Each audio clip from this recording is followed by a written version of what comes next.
Your Honor, how Detective Falconeri got shot has no bearing on the issue at hand. Mr. Falconeri has already given his statement to the police, as Ms. Walsh well knows. How does any of this affect your request for revocation of bail? The conditions under which Detective Falconeri was shot may increase the risk of Mr. Corinthos leaving the country. Which he hasn't done so far, and Mr. Falconeri made that statement some time ago. Well, he may want to elaborate. Oh, of course. Well, if Ms. Walsh feels that her own witness is being misleading or unclear, well, then by all means, continue. What are you doing? The facts are clear. When Detective Falconeri attempted to arrest Mr. Corinthos, he was found shot and bleeding on his living room floor. After which my client called an ambulance. The more you argue, the more I want to know what Detective Falconeri has to say. I'll allow you to proceed with this line of questioning. Thank you, Your Honor. Detective Falconeri, when you were recovering from emergency surgery, you provided your first statement, is that correct? Yes, I did. And I assume you were heavily sedated. I knew what I was saying.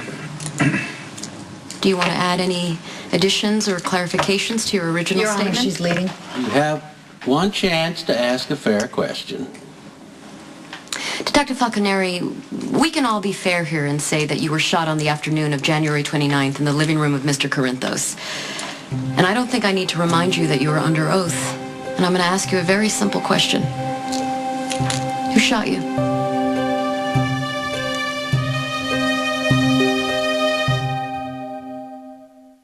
Given his statement, Your Honor. I'm simply asking for clarification. And why would you pressure your own client into changing his statement? And why are you so terrified about what he might say?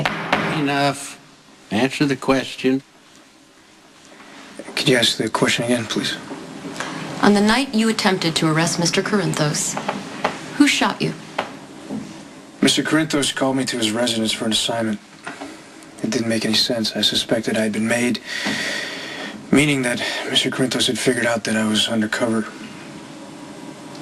And you went to his home anyway? I did. When I got there, Mr. Corinthos did not appear to be on the premises. I was unarmed. I did not call for backup as I did not want to escalate the situation. I knew that Mr. Corinthos kept a gun in his desk drawer.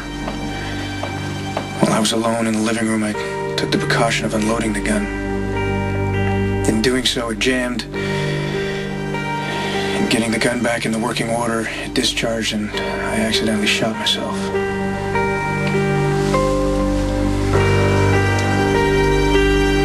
There's a lot of ways back in the States from Canada.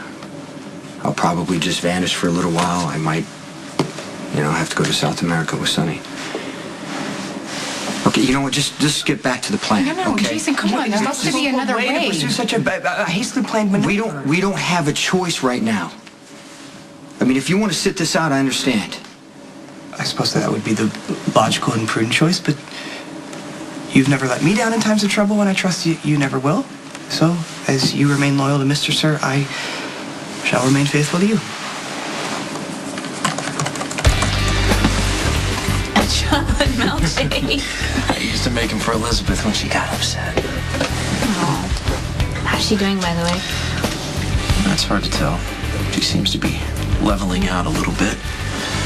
What about the kids? They miss their mama, but they are doing okay. Graham's a saint. So what's going on here, Robin? I cannot have mob guys influencing patient care. I know. You gotta help me understand why you are so compelled to defend Sonny and Jason. Okay, Sonny does awful things. Jason does too. But they also do wonderful things.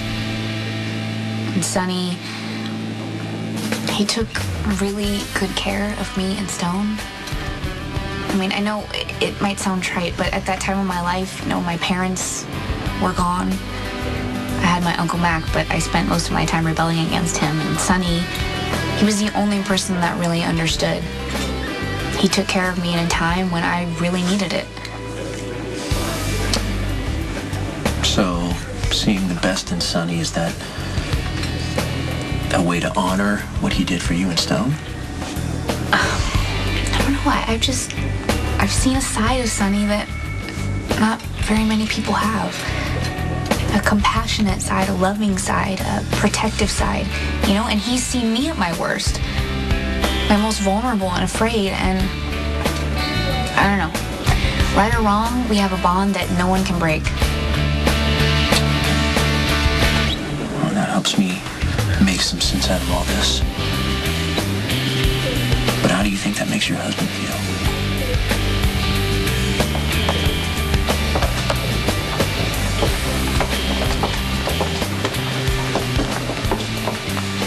Can anyone play, or do you want to just pull that board by yourself?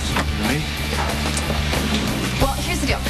I can beat you at darts, which will only make you madder, or I can buy you a beer, which might insult you. Or you can make us both happy and buy me beer. I don't care, Lisa. We all work together, and people's lives depend on us. So whatever is going on, you and me and Robin and Steve, we need to sort this out. That's why I followed you over here. But if now is not the time, that's okay too. Okay. I'll buy. Then I will get the second round. Can I get 2 beers, please? So, what is with Robin and these mob guys? Not to get right to the point. It goes back a ways. I told you about Robin and Stone, right? Yeah, that's how Robin contracted HIV. Yeah, so, as far as I know, Stone was a street kid, thanks. And, all due respect to Sonny, he did help him out. You know, no strings attached, no mob ties, just genuine kindness. And then Stone died, Robin ended up with HIV, and Jason and Sonny were amazing to her.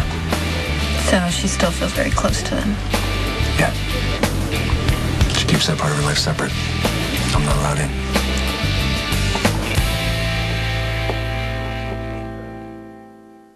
Usually it doesn't bother me. I don't need to know everything about Stone and Sonny. Obviously, there's still pain attached there, and I don't blame her. Stone was her first love. I mean, I guess we all think that losing our first love is tragic. But in Robin's case, it really is. you know, she never talks about it. Not unless we're fighting, which obviously I try and avoid at all costs.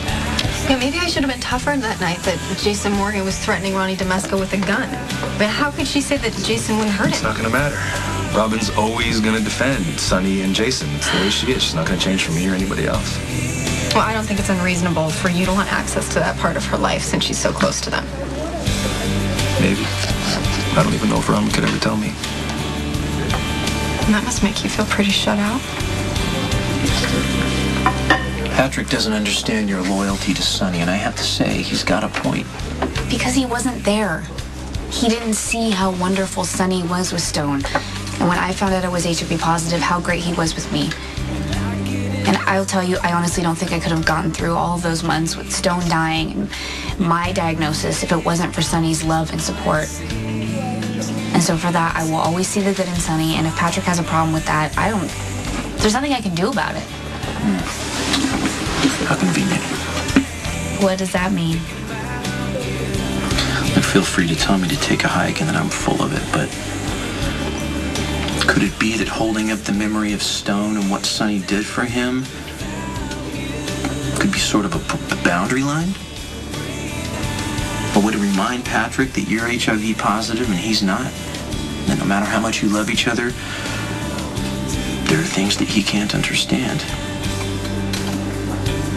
I understand.